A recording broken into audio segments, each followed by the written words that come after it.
اور جب نواز شریف آتا ہے تو لوٹتا ہے. پہلے اس نے جا کر کے پنجاب کے اندر کوآپریٹیوز جتنے تھے, تاج کمپنیز جتنے تھے, ان کے پیسے کھا گئے. ابھی اس نے جا کر کے 14 ارب ڈالر پاکستانی اوورسیز پاکستانیز اور ڈومیسٹک پاکستانیز کی ہارڈ ارنڈ سیونگز کھا لی ہیں. اس نے حبیب بینک اور مہران بینک کے اربوں روپے کھا لیے, اور پھر لندن گیا اور ادھر التوفیق کا پیسہ بھی کھانے چاہتا تھا.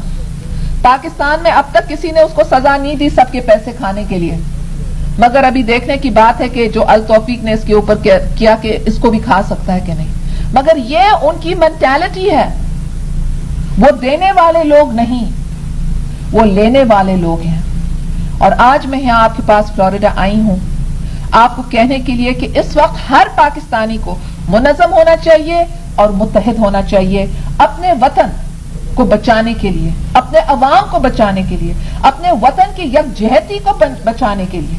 نواز شریف پاکستان کو یوگوسلاویا جیسے ٹکڑا ٹکڑا کرنے چاہتا ہے, اور کوئی پاکستانی نہیں چاہتا کہ ہمارے عظیم ملک کو نواز شریف کے پالیسیز کی وجہ سے کوئی خطرہ پہنچے. اس لیے ہم سب کو متحد ہو جانا چاہیے.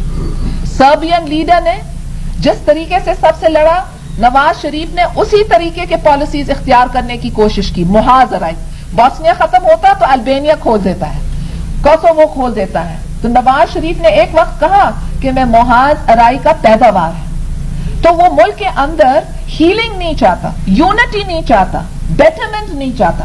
وہ سمجھتا ہے کہ جھگڑا ہو, لڑائی ہو, خوف ہو تو پھر محاذ ارائی سے اس کی ریاست رہے گی, اور جب وہ حکومت میں ہے ملک سکون میں نہیں ہے.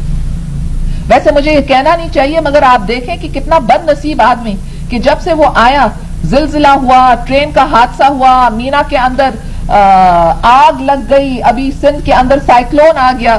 تو یہ جو آدمی ہے اس نے پورے پاکستان کے اداروں کو یرغمال کرنے کی کوشش کی ہے اور اپنے ذاتی مفادات کے تحت سبارڈینیٹ کرنے کی کوشش کی ہے, اور آج وہ پاکستان کے لیے ایک خطرہ خود موجود ہے, وہ اور اس کی حکومت.